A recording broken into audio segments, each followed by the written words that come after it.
이 세상에 사는 사람들 중에 자기가 살고 싶은 대로 사는 사람이 있는가 하면 꼭 살아야 될 삶을 사는 사람이 있습니다. 자기가 보고 싶은 대로 보는 사람이 있는가 하면 보여주시는 것을 보는 사람이 있습니다. 오늘 성경 본문의 말씀을 중심해서 오늘 특별히 내가 보이리라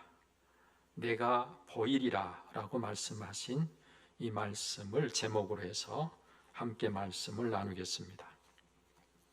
예수님은 하나님의 나라에 들어가려면 앞을 향해 나아가는 삶을 살아야 한다는 것을 이렇게 표현하고 계십니다. 예수께서 이르시되 손에 쟁기를 잡고 뒤를 돌아보는 자는 하나님의 나라에 합당하지 아니하니라 하시니라. 쟁기를 잡았으면 앞을 봐야지 뒤를 돌아보게 되면 하는 일을 그르치고 만다는 것입니다. 이는 믿음을 가졌으면 이제 천국을 바라보고 전진해야 되는 것이지 이 땅의 것에 연연하다가 결국은 다 몽땅 잃어버리는 자가 돼서는 안 된다는 것입니다. 골로새서 3장에 이렇게 말씀하십니다. 그러므로 너희가 그리스도와 함께 다시 살리심을 받았으면 위의 것을 찾으라. 거기는 그리스도께서 하나님 우편에 앉아 계시느니라. 위의 것을 생각하고 땅의 것을 생각하지 말라. 우리는 이미 이렇게 위의 것을 찾아 구하는 자들이 된 것입니다. 창세기 19장 26절에도 보면 죄악으로 소돔과 고모라가 멸망을 당할 때 롯의 가족에게 그곳을 급히 벗어나게 하면서 돌아보거나 들에 머물지 말고 산으로 도망하여 멸망함을 면하라 하셨건만 롯의 아내는요 뒤를 돌아보았으므로 소금 기둥이 되었더라라고 기록하고 있습니다. 뒤를 돌아보지 말라고 경고했는데 결국은 뒤를 돌아다보고 말았어요. 어찌 롯의 아내뿐이겠습니까? 오늘을 사는 우리도 위의 것을 찾아야 되는데 자꾸 땅의 것을 구하고 찾는 자들이 되고 있지는 않는가? 우리 스스로를 돌아보아야 할 것입니다.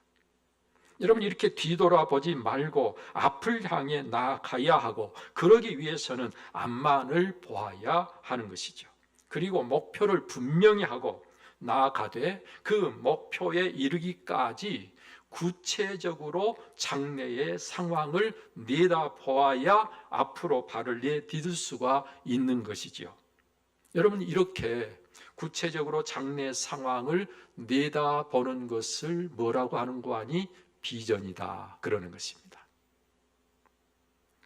그런데요, 정말 중요한 것은 우리 그리스도인들의 비전과 예수님을 알지 못하여 상관없이 살고 있는 사람들의 비전은 현저하게 다를 수밖에 없고 달라야 한다는 거예요. 우리 그리스도인들의 비전은 하나님께서 미리 내다보게 하신 것을 보는 것이 비전인데 일반적으로 자기 자신이 바라보고 원하는 꿈을 이루기 위해서 장래를 내다보는 것을 비전이라고 한다는 것입니다. 결정적인 차이가 무엇입니까? 그 비전의 주체가 하나님이시냐 아니면 우리 자신이냐 하는 것입니다. 우리는 이것을 확실하게 분별할 수 있는 저와 여러분들이 꼭 되어야 하는 것입니다. 하나님이 주체가 된 비전은 하나님이 이루어 가시기 때문에 반드시 이루어지고야 말지만 자기 자신이 주체가 된 사람은 그 비전이 희망사항일 뿐이고 그대로 이루어지는 경우가 극히 적은 것입니다. 우리의 판단은 너무 미흡하고요, 우리의 능력은 한없이 부족하기 때문에 그런 것입니다. 알고 계시듯이 하나님은 아브라함을 불러서 내가 보여줄 땅으로 가라 하시면서 세 가지 놀라운 약속을 주셨습니다. 그 중에 하나가 너로 큰 민족을 이루게 하시겠다는 것이었습니다. 여러분, 그런데요, 그때 아직 아들이 단 한 명도 없었습니다. 아브라함의 나이는 75세였는데 말이죠. 그리고 그 약속이 있은 다음에도 25년 동안 여전히 아들이 없었습니다. 하나님이 약속하신 말씀이 이루어져야 되는데 사실은 거의 불가능했어요. 또 하나님은요, 가나안 사람이 거주하고 있던 세겜 땅 모래상수리 나무에 이르렀을 때 아브라함에게 나타나셔서 내가 이 땅을 네 자손에게 주리라 하나님 약속해 주셨습니다. 그때 아브라함은 그 땅에 살면서 단 한 평도 자기의 땅을 가지고 있지 않았습니다. 여러분, 그런 상황 때문에 아브라함이 그 약속에 대한 기대가 점점 사라지고 있을 때 하나님은 다시 그에게 나타나셔서 그를 밖으로 데리고 나가셨습니다. 그리고 하늘을 우러러 보게 하시고 그 하늘에 떠 있는 무별을 셀 수 있느냐고 물어보시면서 내 자손이 이와 같으리라, 내 자손이 이와 같으리라 말씀하셨어요.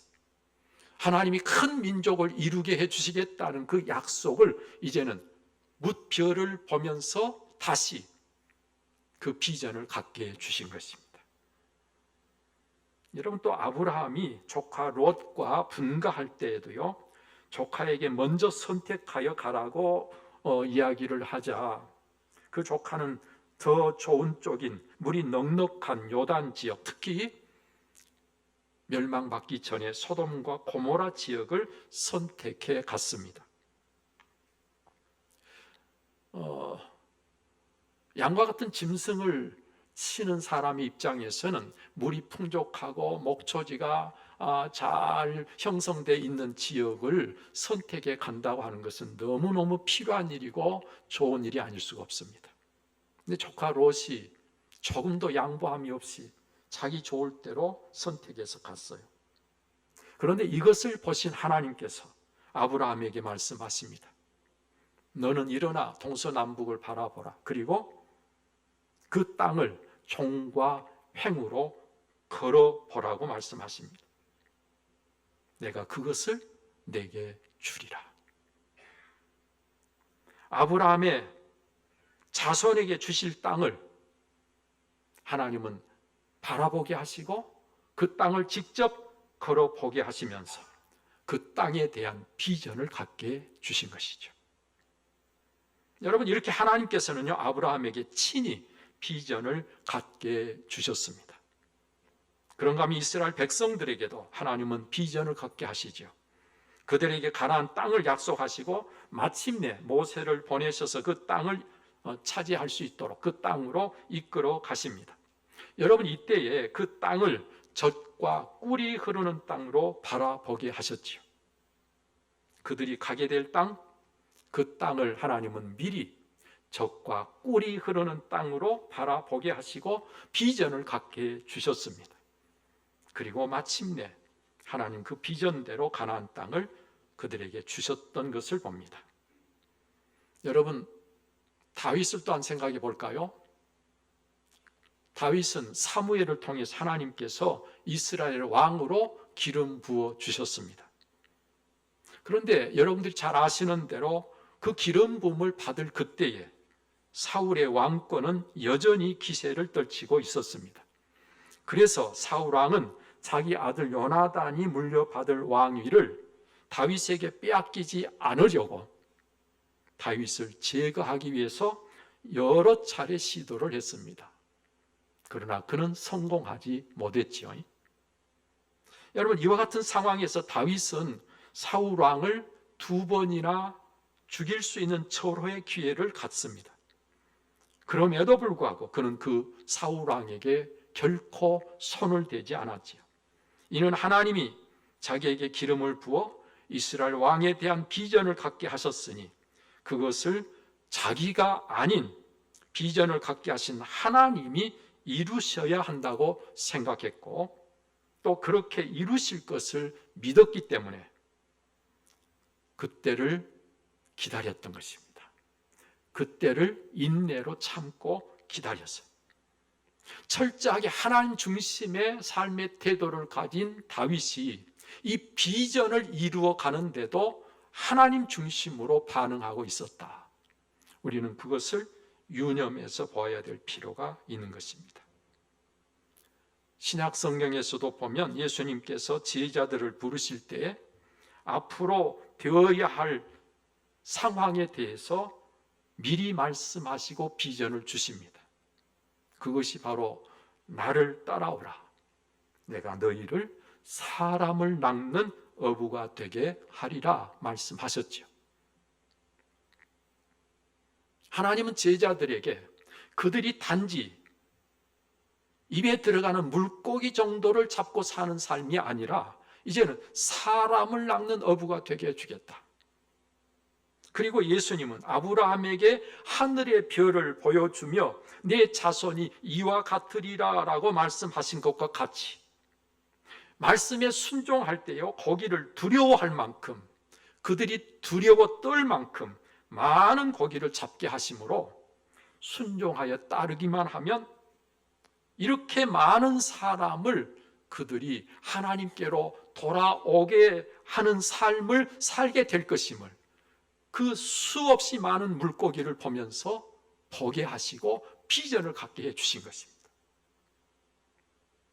하늘의 별을 보고 내 자손이 저렇게 많아질 것이라고 하는 기대와 소망을 가졌던 아브라함처럼 예수님의 제자들은 예수님께서 엄청나게 많이 잡히게 하셨던 그 물고기를 보면서 예수님께서 말씀하신 대로 살면 이렇게 많은 사람을 하나님께로 돌아오게 할 것이라고 하는 비전을 갖게 됐다, 그 말이에요.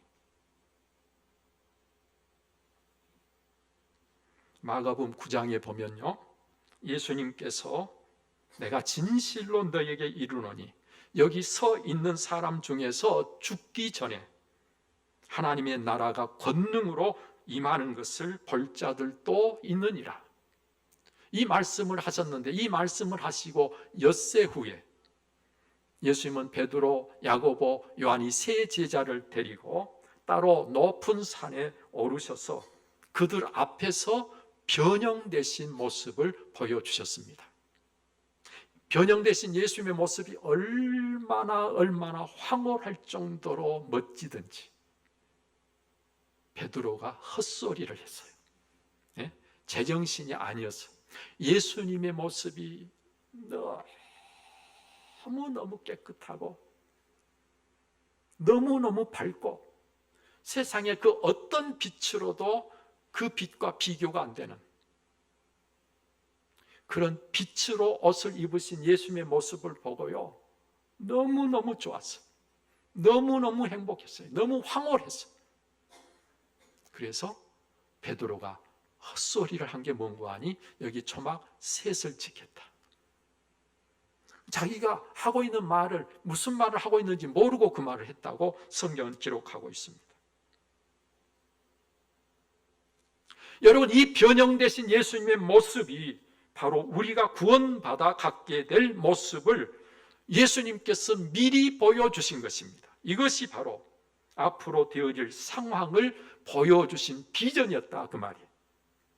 이것이 우리의 구원자로서 이 세상에 오셔서 우리의 믿음의 주가 되신 예수님께서 믿음으로 그를 따르는 모든 자들에게 친히 보여주신 비전, 저와 여러분들이 예수 그리스도를 제대로 믿기만 하면 어느 우리도 저렇게 될 것이라고 하는 비전을 갖게 해주셨다, 그 말이에요.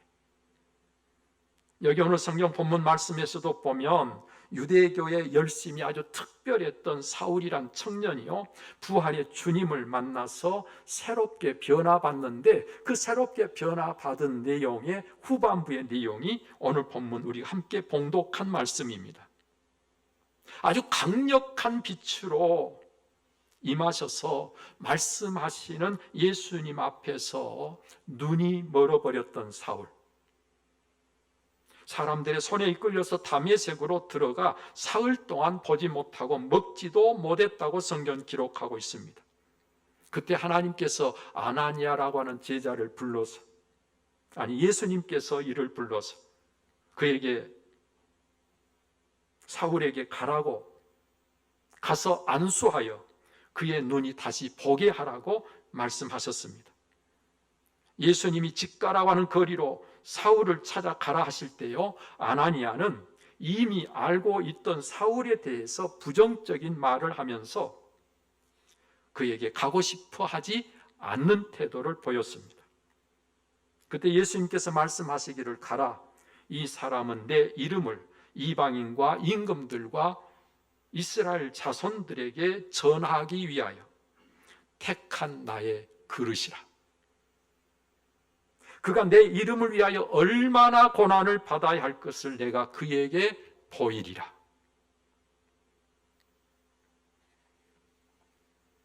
여러분, 사울이라고 하는 청년이 바울이란 새 사람이 되어서 살게 된 결정적인 사건이 그의 삶 속에서 일어날 때 하나님이 그에게 주신 비전이 이렇게 기록되어 있는 것입니다. 바울로 살게 된 사울은 하나님이 쓰시기 위해 택하신 그릇, 즉 택하신 일꾼이란 말씀입니다. 무엇을 위해서 택하신 것입니까? 무엇을 하게 하시려고 하신 것입니까? 예수님의 이름을 이방인과 임금들과 이스라엘 자손들에게 전하게 하시려고 그를 택하셨다. 따라서 예수님의 이름을 전하는 것이 사도 바울의 사명이었습니다. 자, 그런데 그 사명을 이루기 위해서 그에게 앞으로 있어야 될 상황, 즉 비전을 보이시겠다 하셨는데, 그것이 바로 예수님의 이름을 위하여 얼마나 고난을 받아야 할 것인가를 보이시겠다는 거예요. 사도 바울이 얼마나 고난을 받아야 될 것인가를 보이심으로 그걸 보고 사도 바울은 그걸 생각하면서, 그걸 바라보면서 그것을 향해서 나아가는, 여러분, 이렇게 바울에게 보이신 비전은요, 예수님의 이름을 위한 고난이었다는 사실을 여러분 유념하시기를 바랍니다. 우리는 일반적으로 비전 그러면 뭔가 지금보다 더 나은 내일을 위해서 구체적으로 내다보고 그것을 이루어가는 것이라고 생각을 하고 있는데, 우리 주님께서는 그리스도인들의 비전은 이렇게 사명을 위해서, 천국을 위해서 감당해야 될 고난도 비전일 수가 있다는 것을 우리에게 알게 해주신 것이죠.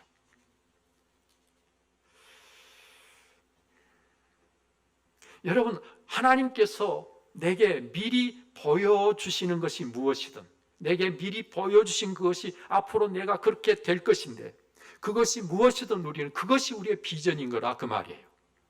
그래서 오늘 예수님께서는 얼마나 고난을 받아야 될 것인가를 내가 보이리라, 보여주겠다 말씀하시고 계신 거예요.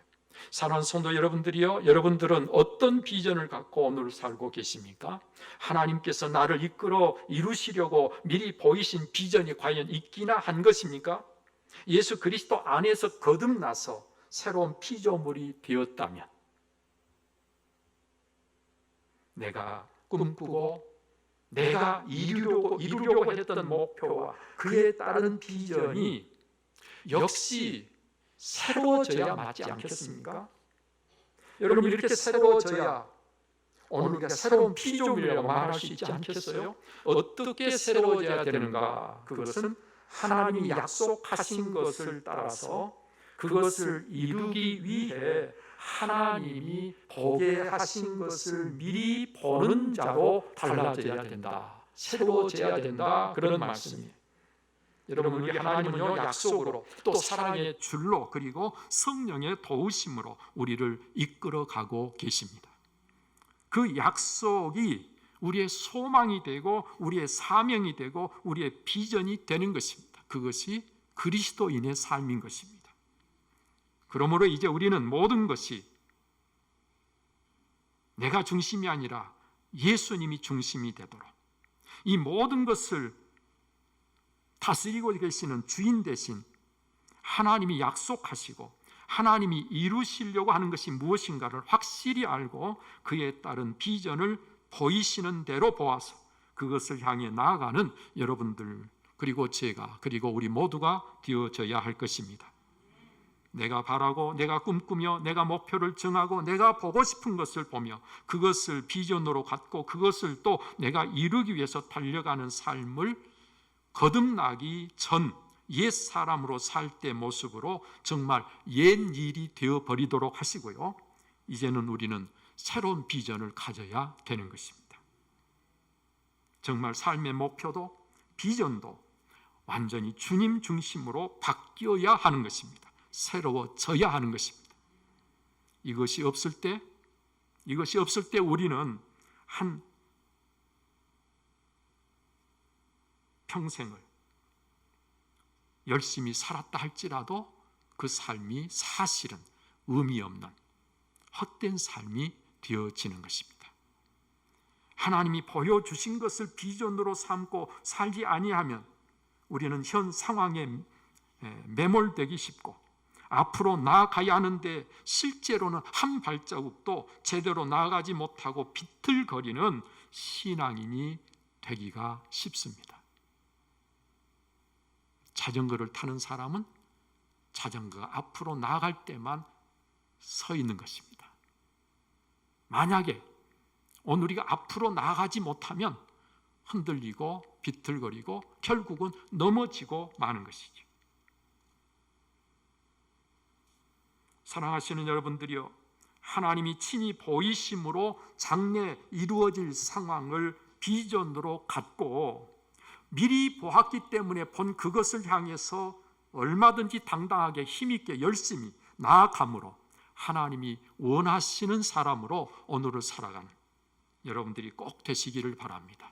이렇게 신앙의 경주자가 되어서 열심히 목표를 분명히 하고 하나님이 보여주신 그 방향으로 나아가기만 하면 하나님의 뜻이 이루어지고 하나님의 뜻이 이루어진 그것이 천국이 되고 우리가 살아가는 모든 삶 속에서 가장 영광스럽고 가장 행복하고 가장 놀라운 삶이 되는 것이 당연합니다. 꼭 그렇게 될 줄로 믿습니다. 기도하겠습니다. 살아계셔서 역사하시는 아버지 하나님, 오늘도 하나님께서 우리를 선인도해 주시고 오늘도 이 시간 하나님께 예비하며 오늘 우리가 하나님의 음성을 듣습니다. 오 아버지 하나님, 들을 길을 허락하여 주옵소서. 그래서 참으로 하나님이 원하시는 것이 무엇인가를 알게 하여 주시되 오늘도 하나님이 사울에게 보여주시고자 했던 것이 무엇인가를 알고 오늘 우리도 하나님이 보여주신 것이 우리의 비전이 되어서 오늘 우리 모두 함께 그 방향으로 함께 나아가는 자들이 꼭 되게 해 주옵소서. 이로 인해서 하나님의 뜻이 이루어지고 하나님의 뜻이 이루어지는 그 자리에 오늘 우리가 하나님의 뜻을 이루는 자로 하나님 앞에 있게 하여 주심으로 가장 영광스럽고 가장 복된 자로 오늘을 살게 하여 주옵소서. 이 모든 것 주 예수 그리스도로 기도하옵나이다. 아멘. 이제는 우리의 구원이시며 모든 삶의 본이신 주 예수 그리스도의 은혜와 독생자로 아낌없이 내어주신 하나님의 그 특별하신 사랑과 성령의 감동, 감화, 교통으로 충만하심이 오늘도 마음을 다해 예배하며 주신 말씀 따라 보여주신 비전을 나의 비전으로 갖고 앞을 향해 전진하기를 원하는 사랑하는 온 성도님들 심령위에와 저들의 가정과 그 모든 생업 위에 이제로부터 영원토록 함께 하시기를 간절히 축원하옵나이다. 아멘.